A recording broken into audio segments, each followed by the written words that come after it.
आपका? मेरा नाम राजेश कुमार सोनकर है। यहाँ रह रहे हैं 15-20 साल 25 साल से। तो एनसीएल यही है कि बोल रहा है कि लेंगे सिंगरौली को, नापी कर लिया है। नापी करने के बाद ब्लास्टिंग तेज हो रही है और दहशत है। खदान के बिल्कुल पास में घर है, डर भी लगता है। रात में चोर वगैरह, पुलिस की कोई पेट्रोलिंग नहीं है और भयभीत है। ब्लास्टिंग इतनी तेज होती है कि डर लगता है कहीं मकान न गिर जाए। और हम लोग यही चाहते हैं कि एनसीएल उसको अगर लेना चाह रहा है तो ले ले और जो भी मुआवजा है उसका उचित रेट दे के फाइनल करे तो आदमी दूसरी जगह विस्थापित हो रहे। और यहाँ रोक के रखा हुआ है एनसीएल। आपका घर इस बार जो पहली बार जो जाने वाला है हाँ नहीं है ना? हाँ, पहले फर्स्ट नंबर में है। आप इसके बाद कहाँ जाएंगे? इसके बाद अब देखिए, जहाँ एनसीएल अगर विस्थापना देता है तो ठीक है, नहीं तो फिर अपना कहीं ना कहीं स्थान बनाएंगे। रहने की स्थिति तो अभी नहीं है यहाँ पर अब ये है कि कहाँ जाएं, कैसे जाएं। भाई पूरा भविष्य तो यहीं खत्म कर दिए, अब जाएंगे भी कहाँ? और जब जाएंगे मिलेगा कुछ यहाँ से तभी जाएंगे। दोबारा उसके लिए फिर रचना करना पड़ेगा जी। अब आदमी एक बार यहाँ बनाया रहा, इतने दिन समय व्यस्त किया, अब उम्र भी धीरे धीरे वो हो रही है। उम्र के अनुसार क्या है कि अब नया निर्माण फिर करिए, फिर कहीं जाइए, फिर बस आइए।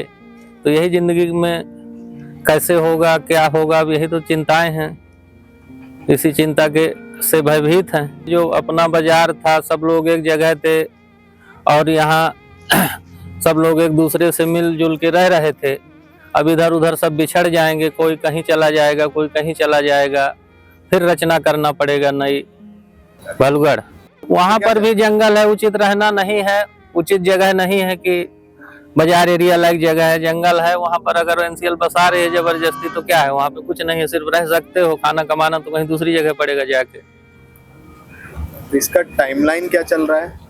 टाइमलाइन तो बस यही कहा जा रहा है कि 1 महीने बाद नोटिस जारी होगी, 2 महीने बाद नोटिस जारी होगी। नापी करके छोड़ दिया गया। अभी किसी तरह से कोई सलूशन नहीं निकाल के दे रहा है कि जनता जागरूक हो कि उसको उचित लगे कि मुआवजा ये बना है। कोई जानकारी नहीं है, सब चोरी छिपे की जानकारियां हैं। जितने मुंह जितनी बातें हैं। कोई कुछ बोल रहा है, कोई कुछ बोल रहा है कि जो भी है एनसीएल तो उचित मुआवजा दे, उचित जानकारी दे। हवाई वाला काम नहीं कि, क्योंकि अब तो डर तो ये निश्चित हो गया है कि एनसीएल अगर इसको लेता है या छोड़ता है तो किसी लायक नहीं बचा है। ना घर ना मकान, सब ब्लास्टिंग से दरार पड़ चुकी है। मकान की लाइफ जो है वो खत्म हो चुकी है।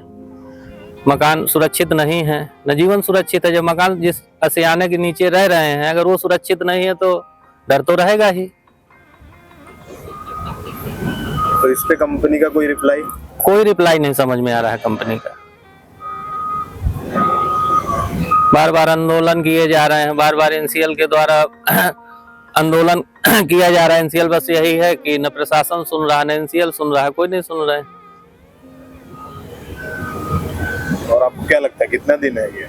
अब इनका तो जो एरिया है जितना इनका तो ये लास्ट है। अभी आगे अगर जाते हैं 500 मीटर मकान है अपना, अगर ये आगे जाते हैं तो इनको जल्दी करना पड़ेगा, तब आगे बढ़ पाएंगे, नहीं तो खत्म हो जाएगा पूरा। ये कितना एरिया भी इनका लास्ट है, एरिया से भी ज्यादा ये ले लिए। जो 1 किलोमीटर का सेफ्टी जोन था एनसीएल का, उससे भी ये आधा किलोमीटर एक्स्ट्रा काम कर लिए। सेफ्टी जोन से भी अधिक काम कर लिए। मगर यहाँ के लोग कुछ हैं कि सुन ही नहीं रहा है एनसीएल, न सरकार सुन रही है। प्रशासन ऐसा तो नहीं कि कोई नहीं सुन रहा हो, कोई तो सुन रहा होगा। कोई नहीं सुन रहा है। 10 बार एप्लीकेशन दिए कि ब्लास्टिंग में छतें गिर गई हैं, हर चीज है, थाने में जाके दिए, कोई कहीं सुनवाई नहीं है। कहाँ सुनवाई होती तो अपने सेफ्टी जोन से अगर अधिक नहीं बढ़ना चाहिए ना एनसीएल को। सितंबर या अक्टूबर तक शायद क्लियर कर देगा, 9 या 10 नंबर क्लियर के लिए तो बोला था कि हम क्या कहते हैं, हम अप्रैल और मई में कर देंगे। अप्रैल मई से तो जून हो गया, जुलाई निकल गई, लास्ट चल रही है। अब सितंबर अक्टूबर जानकारी आ रही है, पर अब इसी तरह डेट पर डेट बढ़ती जा रही है। एक निश्चित और निर्धारित समय नहीं बताया जा रहा है। आपके परिवार में और कौन कौन है? परिवार में बच्चे हैं, बेटी है, माता पिता हैं, भाई हैं। क्या क्या उम्र होगी बच्चों की? क्या चीज? बच्चों की उम्र क्या होगी? बच्चे की उम्र क्या है, एक की 18 साल, बेटी की 18 साल है, और एक बालक है छोटा वाला, उसकी 16 साल उम्र है।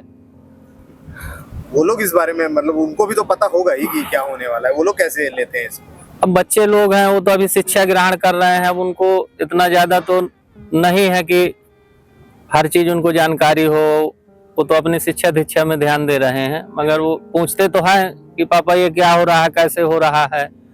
बताया जा रहा है बेटा कि ये सरकारी योजना है, एनसीएल की है, खाली करा रहा है, फिर कहीं बसना पड़ेगा जाके। क्या कहते हैं? तो वो लोग यही कहते हैं कि पापा यहाँ से चले जाएंगे तो कहाँ रहेंगे, क्या करेंगे, कैसे वो करेंगे, कहाँ पढ़ेंगे, सब यही चीज से भयभीत है। जब यहाँ निश्चित नहीं हुआ तो आगे कैसा होता, अब इसके लिए शासन प्रशासन एनसीएल ही बता सकता है। यह जगह जो थी अच्छी थी, उचित थी, सुरक्षित थी, मनभावन जगह थी, आज उसको एनसीएल और कोयले के लिए यहाँ से खाली करा के उजाड़ा जा रहा है। उसको आम पब्लिक को सबको परेशान किया जा रहा है। परेशान करने के साथ साथ उनके जीवन के लिए उचित जो भी है, ताकि वो आगे चल के अपना बच्चों का और अपना परवरिश कर सकें, यही उम्मीद करते हैं कि उचित न्याय होना चाहिए, अनुचित नहीं होना चाहिए।